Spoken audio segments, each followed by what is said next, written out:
Hello friends, welcome back to Technique. Today we'll be talking about the cameras on the Vivo T3 Ultra. Now Vivo T3 Ultra pricing starts at around 31,999 and with card offers you can get as low as 29,000. So below 30,000 it's a really good package in terms of hardware being offered. You get the Dimensity 9200 plus chip and you get a 50 megapixel good camera setup and also a selfie camera which is again a 50 megapixel eye autofocus and group selfie camera. So let's see how good the camera stacks up in this price segment. That's around the 30 to 35,000 price segment. So let's see how it performs. So before that, if this is your first time on this channel, do hit that subscribe button and also hit the bell icon to get notified of all the videos we publish. So let's first talk about the hardware. Now in terms of camera hardware, you get a primary 50 megapixel camera Sony IMX921 sensor with f1.8 aperture and you get an 8 megapixel ultra wide angle camera f2.2 aperture. Now the primary camera has optically made stabilization and on the front panel you get a 50 megapixel group selfie camera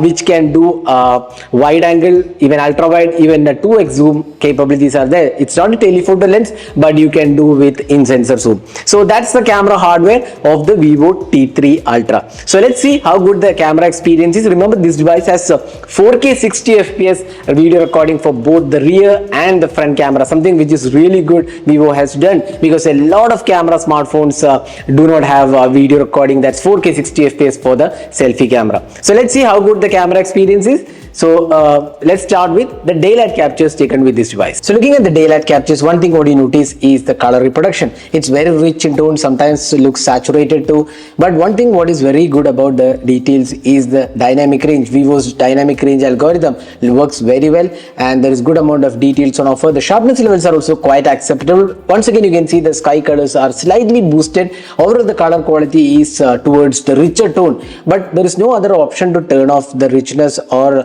kind of vivid experience, but most people would still love the camera experience although it looks saturated at times, especially with the greens and the blues. So that is the daylight capture taken with this device. So overall I would say this is quite acceptable for this price segment, although colors could have been better. Now the ultra wide angle camera, very similar experience, again richer tones and the dynamic range looks good, but sharpness levels are very average, quite obvious because it's an 8 megapixel shooter.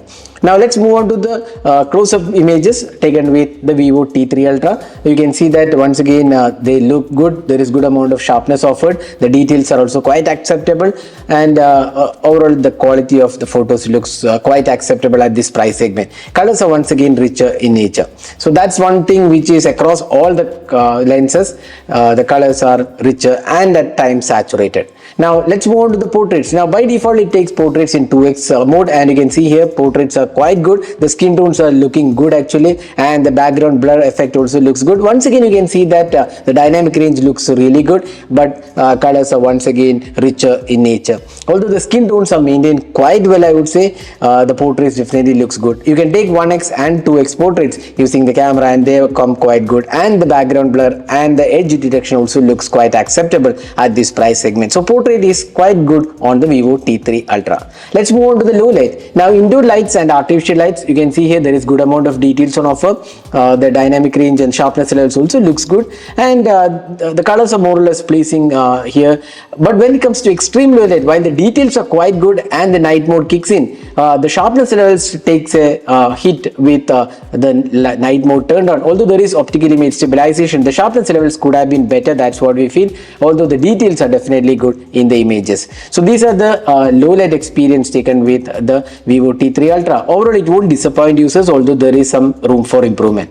Let's move on to the selfie camera. You can take selfies in 0.66, then the regular 1x, and also you can take in 2x. Now 0.66 helps in group selfies, which is quite good. The 50 megapixel shooter does a pretty good job actually. The skin tones are good, the dynamic range looks good, the colors are more or less accurate here. There is not much of saturation issues with the front camera and more or less looks pretty good in terms of details. The edge detection in portrait selfies also turned out to be quite good overall. So selfie camera, the 50 megapixel shooter does a quite good job overall in terms of the selfie experience. Now next let's move on to the video recording. Now the 4K 60 fps video looks quite okay, although the stabilization is not perfect but is still good, and the details and colors are also quite acceptable at this price segment. So one of the good phones with video recording, you can see here, while the stabilization is not that impressive, but the 1080p 60 fps stabilization looks pretty good here. It's a solid one, and the stabilization works pretty well actually.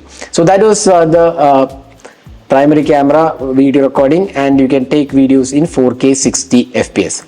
So this is the front facing camera sample taken with the Vivo T3 Ultra, which can record videos in 4K 60 fps using the selfie camera. So you can judge yourself how good the clarity of the video is and also the audio output.